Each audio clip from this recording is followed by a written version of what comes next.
नमस्कार दोस्तों, analyser app में आपका स्वागत है। अभिनंदन स्वीकार कीजिए। दोस्तों, हम पिछली क्लास में ग्राम सभा की गणपूर्ति के संबंध में हम चर्चा कर रहे थे।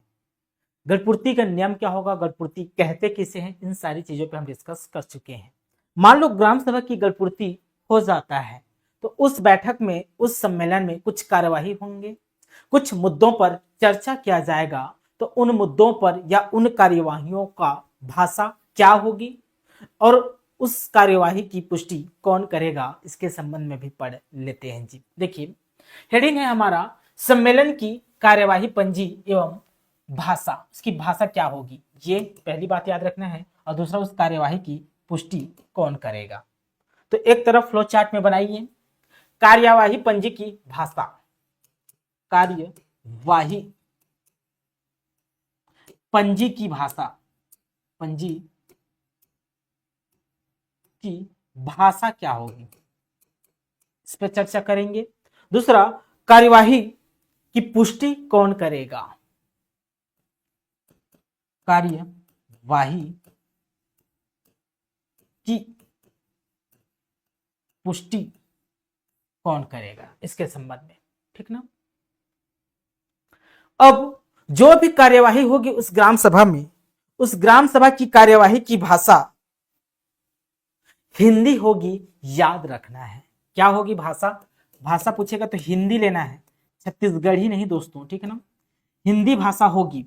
हिंदी भाषा में क्या होगी, तो ग्राम पंचायत के सचिव, ग्राम पंचायत के सचिव क्या करेंगे, ग्राम पंचायत के सचिव द्वारा लिखी जाती है, सचिव द्वारा लिखी जाती है जैसे ग्राम सभा की सम्मेलन हो रहा है, सामने अध्यक्ष बैठा है, अध्यक्षता बगल में कौन बैठा रहता है, तो ग्राम पंचायत का सचिव बैठा रहता है। जो भी कार्यवाही होता है, जो भी मुद्दा होता है दोस्तों, उसको हिंदी भाषा में लिखते जाता है कौन, तो सचिव लिखते जाता है, ठीक। अब इस कार्यवाही पंजी में हस्ताक्षर करके, कार्यवाही पंजी में हस्ताक्षर करके कार्यवाही की पुष्टि कौन करता है, तो दोस्तों याद रखना है, अध्यक्ष द्वारा किया जाता है। किसके द्वारा, तो अध्यक्ष द्वारा। जो भी सम्मेलन का, जो भी उस बैठक की अध्यक्षता कर रहा है, उस अध्यक्ष के द्वारा उस समय की कार्यवाही की क्या की जाती है, पुष्टि की जाती है। कैसे पुष्टि की जाती है, तो कार्यवाही के अंत में उस कार्यवाही पंजी में हस्ताक्षर करके कार्यवाही की पुष्टि की जाती है, ठीक है जी। यहां तक समझ में आ गया होगा, राइट। चलिए आगे बढ़ते हैं हम। देखिए हमारा अगला क्या है,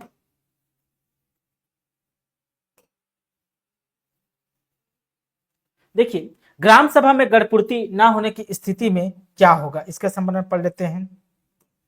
मान लो ग्राम सभा की गणपूर्ति नहीं हो पाता है तो क्या कंडीशन हो सकता है, तो दो चीजें हो सकती है। देखिए दो चीजों को लिखिए आप, देखिए एक लिखिए, अब इधर लिखिए, दो तरफ आपको फ्लो चार्ट बना लेना है। क्या क्या होगा, सम्मेलन क्या हो जाएगा, स्थगित हो जाएगा। सम्मेलन क्या हो जाएगा, स्थगित, ठीक। सम्मेलन क्या हो गया, स्थगित। अब सम्मेलन स्थगित होगा तो उसके बाद भी एक बैठक होता है जिसे स्थगित बैठक कहा जाता है। तो स्थगन के बाद सम्मेलन जो होता है, स्थगन के बाद सम्मेलन, ठीक। अब इसको ध्यान से हमको समझना है। मान लो ग्राम सभा का सम्मेलन हो रहा था, होने वाला था, किसी तिथि फिक्स है, कोई तिथि फिक्स है, समय भी निर्धारित है, और उस दिन ग्राम सभा में गणपूर्ति नहीं हो पाता है। कुल सदस्य का 1/10 जिसमें 1/3 महिला होना चाहिए, गणपूर्ति नहीं हो पाता है, तो क्या होगा, उस सम्मेलन का क्या हो जाएगा, स्थगन हो जाएगा, स्थगित हो जाएगा।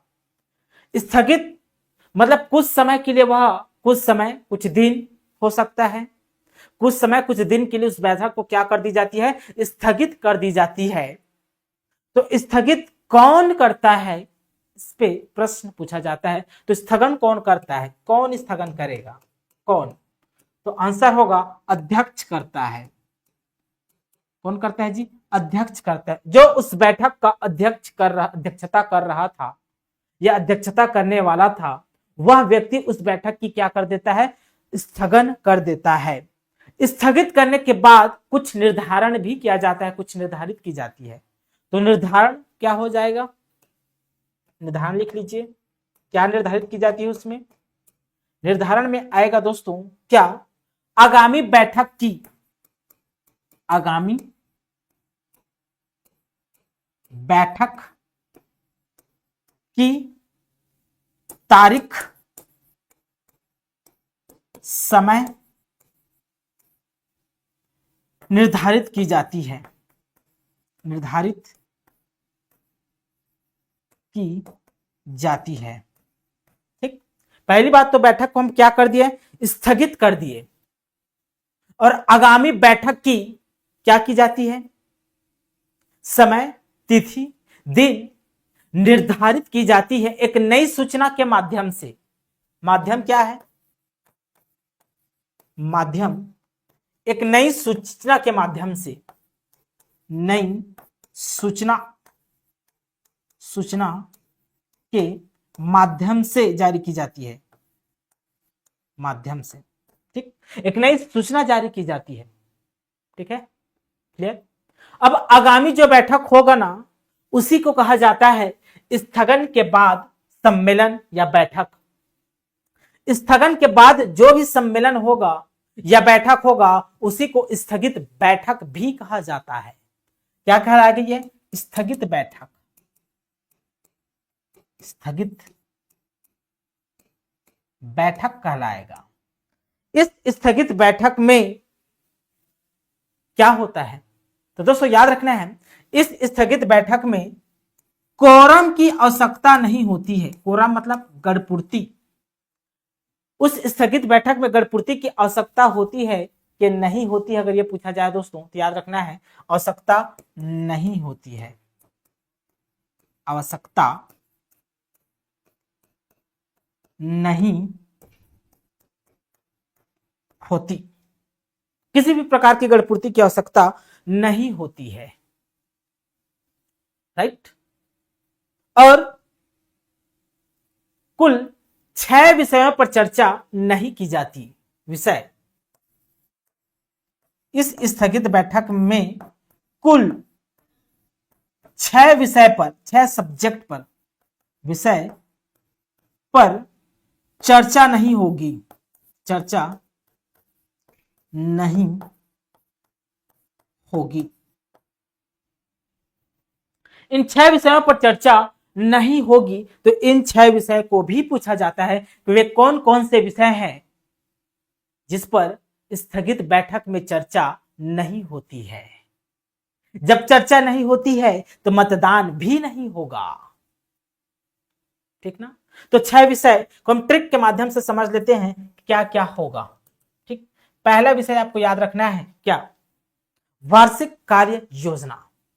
कीवर्ड को याद रखना है, पूरा वर्ड याद नहीं रखना, पूरा सेंटेंस याद नहीं रखना है। वार्षिक कार्य योजना, वार्षिक कार्य योजना पर चर्चा नहीं होगी। कीवर्ड क्या है, कार्य योजना। कार्य योजना क्या, क्या कार्य, तो हितग्राहियों का चयन। तो दूसरा चर्चा याद रखना है दोस्तों, हितग्राहियों पर चयन नहीं होगा, हितग्राहियों, हितग्राहियों का चयन, हितग्राहियों का चयन पर चर्चा नहीं होगी। 2 विषय हो गए। पहला क्या कि वार्षिक जो कार्य योजना है उस पर चर्चा नहीं होगी। दूसरा, हितग्राहियों का जो चयन होता था उस पर भी चर्चा नहीं की जाएगी। ठीक, कीवर्ड इसका याद रखना है, हितग्राही।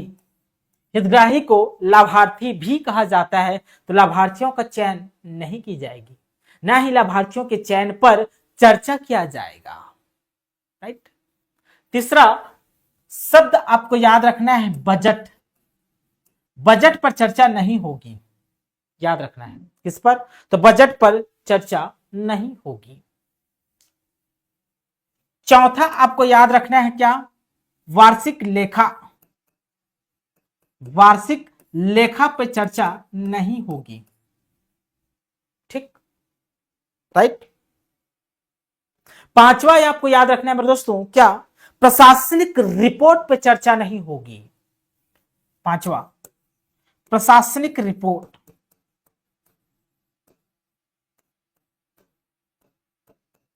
रिपोर्ट पर चर्चा नहीं होगी।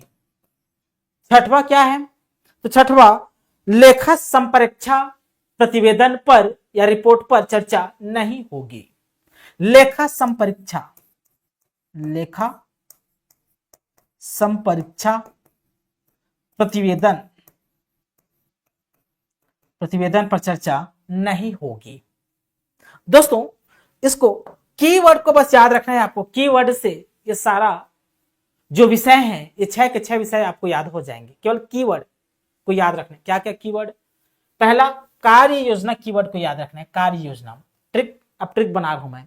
कार्य योजना, कार्य योजना क्या कार्य? तो हितग्राहियों का चयन वाला कार्य। तो हितग्राहियों पर भी चर्चा नहीं होगी। ठीक। अब बजट अपने आप में बहुत बड़ा कीवर्ड है। बजट पर चर्चा नहीं होगी। बजट शब्द को भी याद रखना है, बजट। ठीक। अगला क्या है? लेखा शब्द को याद रखना है, लेखा।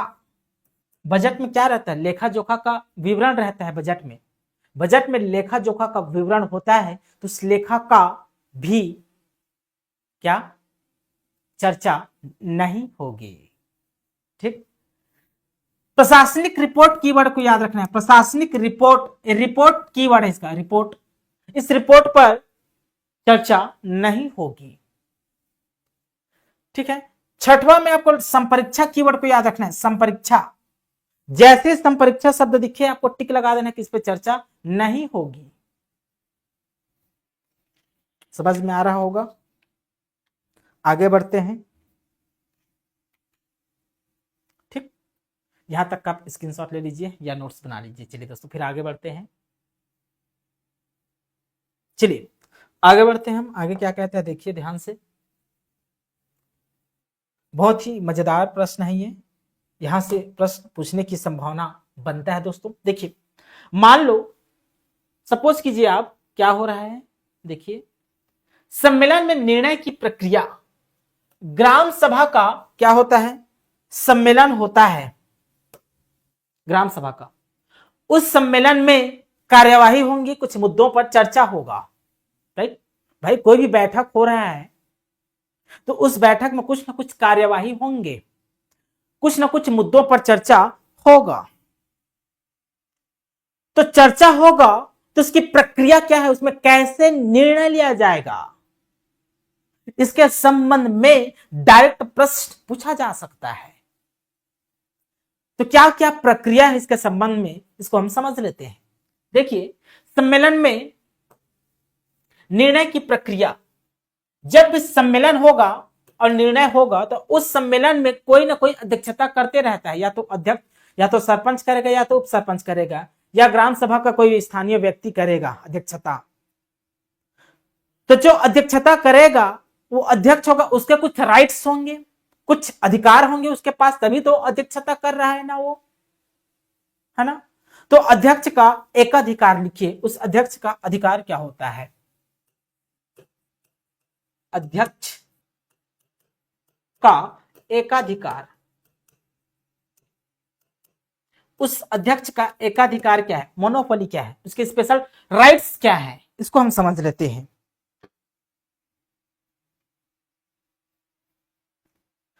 तो क्या क्या हकदार हो सकते हैं? मान लो ग्राम सभा का कोई व्यक्ति, देखिए कोई व्यक्ति ग्राम सभा की सम्मेलन में उपस्थित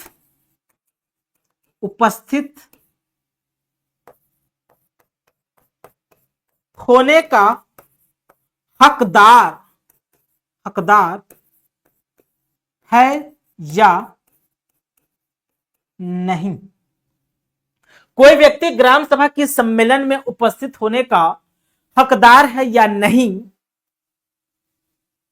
इसके संबंध में निर्णय कौन लेता है। इसके संबंध में निर्णय कौन लेगा, तो आंसर होगा मेरे प्यारे बच्चों, अध्यक्ष लेगा।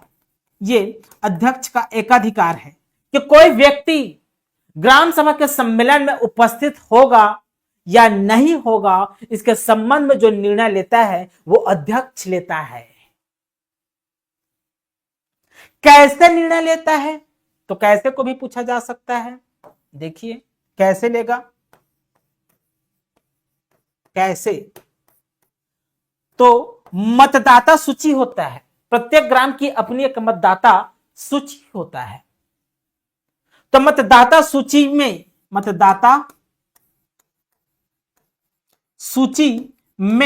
प्रविष्टि के आधार पर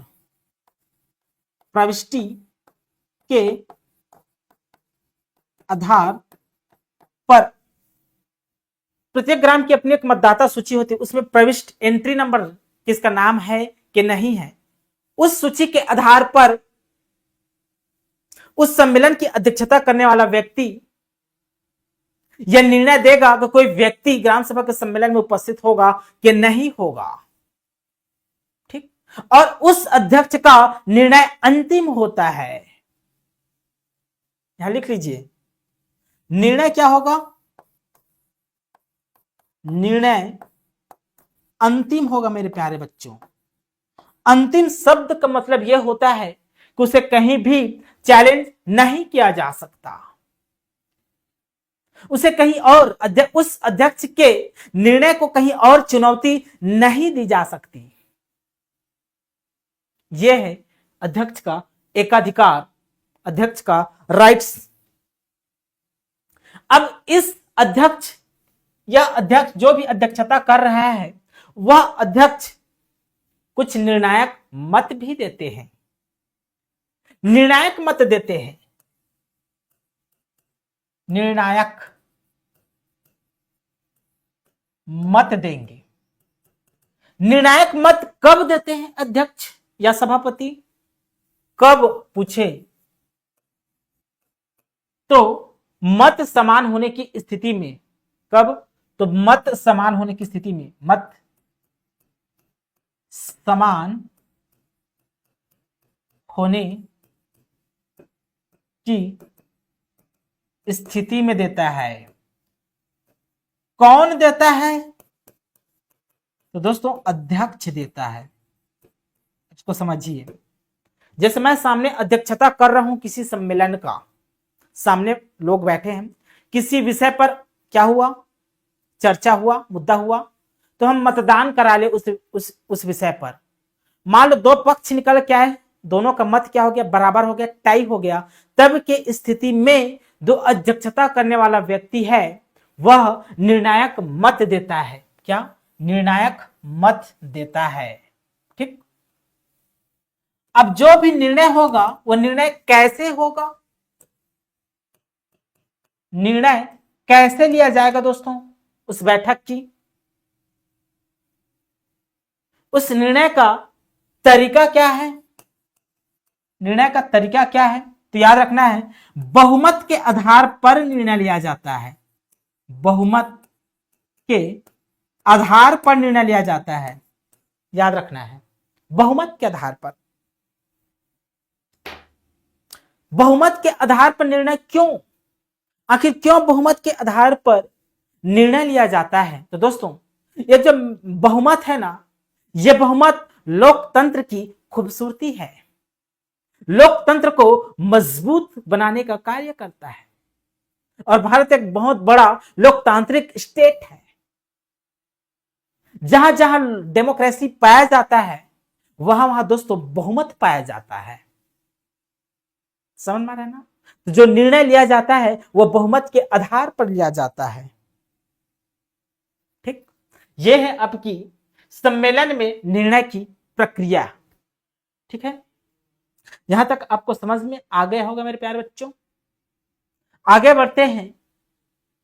अब ग्राम सभा की कुछ राइट्स होंगे, कुछ अधिकार होंगे और कुछ कर्तव्य भी होंगे, ठीक है ना, उस पर चर्चा कर लेते हैं। चलिए देखिए, ग्राम सभा की शक्तियां एवं कार्य के संबंध में हम चर्चा कर लेते हैं। ग्राम सभा समाप्त होने वाला है, ठीक है।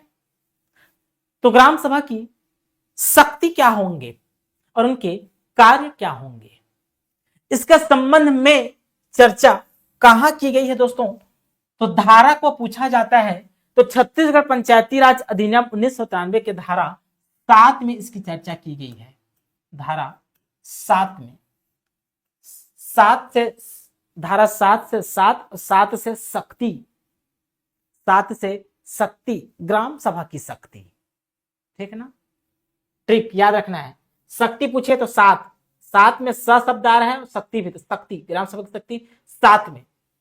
तो ग्राम सभा की शक्तियां और उसके कार्य क्या क्या होंगे, ये 10 कार्य हैं, मैं लिख के लाया हूं। देखिए, पहला क्या है? सामाजिक अंकेक्षण करना।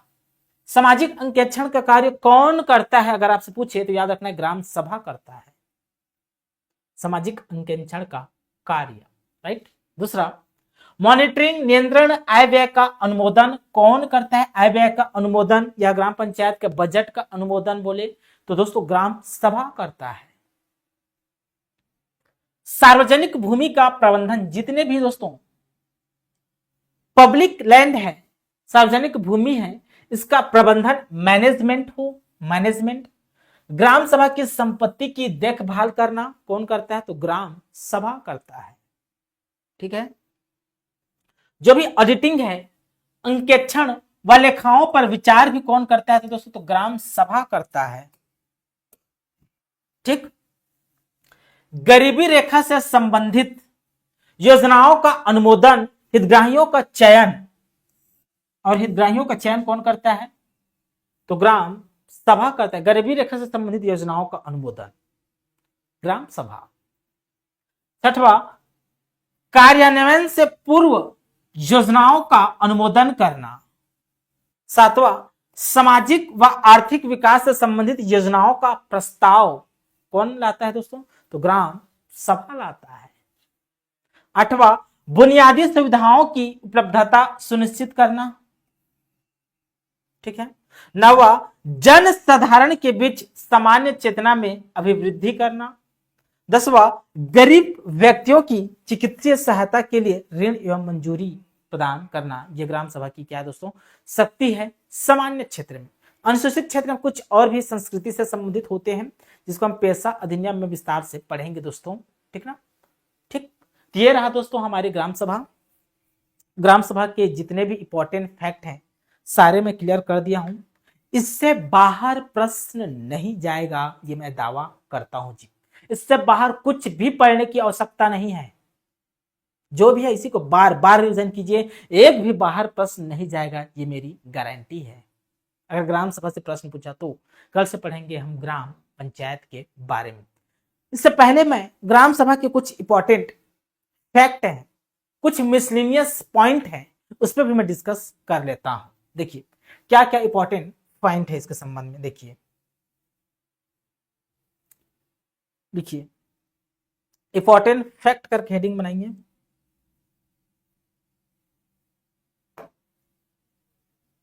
चलिए, इंपॉर्टेंट फैक्ट हेडिंग बनाना है प्यारे बच्चों, आईएमपी फैक्ट। किसके संबंध में? तो ग्राम सभा के संबंध में इंपॉर्टेंट फैक्ट। क्या क्या इंपॉर्टेंट फैक्ट है इसके संबंध में? तो ग्राम सभा की शक्ति का निर्धारण कौन करता है अगर पूछे तो आंसर क्या होगा? ग्राम सभा की शक्ति का निर्धारण कौन करता है? तो आंसर होगा राज्य विधान मंडल करता है, राज्य विधान मंडल, ठीक है। ग्राम सभा को जो राइट्स मिलते हैं, जो अधिकार मिलते हैं, किसके द्वारा मिलते हैं? तो राज्य विधान मंडल के द्वारा तय होता है। राज्य विधान मंडल भी दिया जा सकता है और राज्य विधान सभा भी दिया जा सकता है। ठीक। दूसरा इंपॉर्टेंट पॉइंट है, जो ग्राम पंचायत होता है ना, ग्राम पंचायत ग्राम सभा की सिफारिश, ग्राम सभा की दी गई सिफारिश, दी गई सिफारिश को क्रियान्वित करता है, क्रियान्वित करता है। तीसरा इंपॉर्टेंट फैक्ट क्या है? ग्राम पंचायत पर नियंत्रण कौन रखता है अगर पूछे तो दोस्तों ग्राम सभा रखता है। ग्राम पंचायत पर नियंत्रण का कार्य, ग्राम पंचायत पर नियंत्रण, जैसे दोस्तों सरकार पर नियंत्रण कौन रखता है? तो संसद रखता है, संसद। उसी प्रकार ग्राम पंचायत पर नियंत्रण कौन रखता है? तो ग्राम सभा रखता है। ठीक। ग्राम पंचायत की विधायिका ग्राम सभा होती है। चौथा, ग्राम पंचायत की विधायिका, पंचायत की विधायिका ग्राम सभा होती है, सभा होती है। विधायिका शब्द याद रखना है। अगर पूछे कि ग्राम पंचायत की विधायिका कौन होती है तो आंसर होगा ग्राम सभा होती है। राइट। चलिए दोस्तों, आज से हमारा ग्राम सभा का जो टॉपिक था ये खत्म होता है। कल ग्राम पंचायत के बारे में डिस्कस करेंगे। मैं दावा करता हूं दोस्तों, ग्राम सभा में जितने भी पढ़े हैं, जो भी टॉपिक पढ़े हैं, इससे बाहर प्रश्न नहीं जाएगा। ठीक है ना। अब बार बार इसी टॉपिक को रिवीजन कीजिए, कहीं और पढ़ने की जरूरत नहीं है। ठीक है ना। अभी के लिए बहुत बहुत धन्यवाद। Thank you.